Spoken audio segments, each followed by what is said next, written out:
Principalmente debemos de conocer qué es la educación. La educación no se trata de una técnica, de un sistema, de un método, de un aprendizaje, de una transmisión o enseñanza. Se trata de un modo de ser. La educación es un constitutivo esencial de nuestro ser, no es añadido ni tampoco es un adorno. En este sentido, educar y educarse solamente competen al ser humano. Educar no es un término unívoco, rebasa ese conocimiento.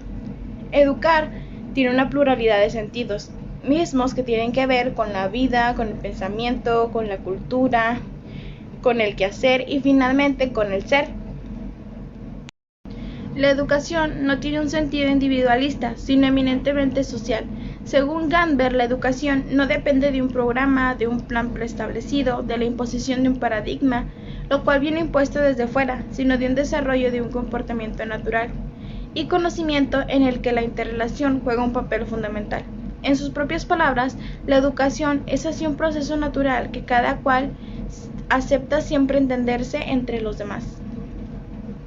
Gadamer opina que la educación es educarse a uno mismo. Sin embargo, también piensa que es recíproca, es decir, que al educarse a uno mismo puedes educar a los demás. El diálogo lo considera como un elemento muy importante para el aprendizaje de los niños y niñas, pues mediante el diálogo podemos desarrollar habilidades en los niños en las cuales aprenden mediante experiencias educativas y ellos pueden alcanzar sus logros.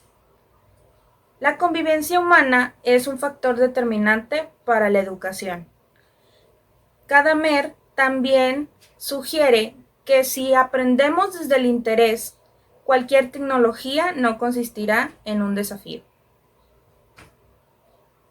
La educación es muy importante y también es fundamental enseñarle a los niños desde pequeños a saber cómo actuar, además de enseñarlo a decidir firmemente para que él conozca por qué camino debe ir. Se trata de crear hombres que sean capaces de obrar moralmente en la vida. También hay que buscar que el niño ame aprender, no solamente adquirir conocimientos que sean memorísticos, sino que de verdad formen un aprendizaje significativo. Deben de ir acompañados de una actitud analítica. Y como nos mencionaba el autor Rancière, la memoria no es inteligencia y el repetir no es saber. Para Freire, la educación es más que solo transmitir información, sino que también los educadores deben de aprender, tanto el alumno como del docente y el docente como del alumno. También Freire indica que el docente aprende, crea, no solamente es cuestión del alumno. También menciona que uno de los factores principales que debe de cumplir el docente es el aprendizaje no solamente de lo profesional dentro de todos sus alumnos, sino que también actitudes y valores que sean humanistas para el desarrollo adecuado dentro de la sociedad de todos sus alumnos. Educación en valores. Valor es un bien que satisface alguna de las necesidades humanas. También es un criterio que nos permite evaluar la bondad de las acciones humanas. Hay muchas clases de valores, materiales, biológicos, espirituales y morales. En este caso nos centraremos en el valor moral. Un valor moral es todo aquello que lleva al hombre a defender y a crecer en su dignidad como persona. Por eso, la educación en valores no es otra cosa que educar moralmente. La educación en valores debe tener como principal objetivo una formación humanista y liberadora. Es decir, la educación debe centrarse hacia la conciencia de sí mismo y la obtención de una capacidad reflexiva, creativa, crítica y transformadora del ser. La educación en valores exige para todos sus agentes e instituciones credibilidad, coherencia entre lo que se dice y lo que se hace.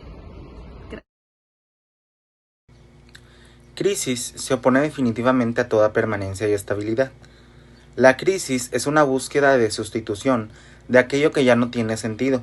Un ejemplo que nos facilita entender este significado de la crisis es la transformación que se lleva a cabo en la vida del adolescente, donde el actuar común le parece sin sentido, de ahí su actitud de rebelión ante todo lo establecido.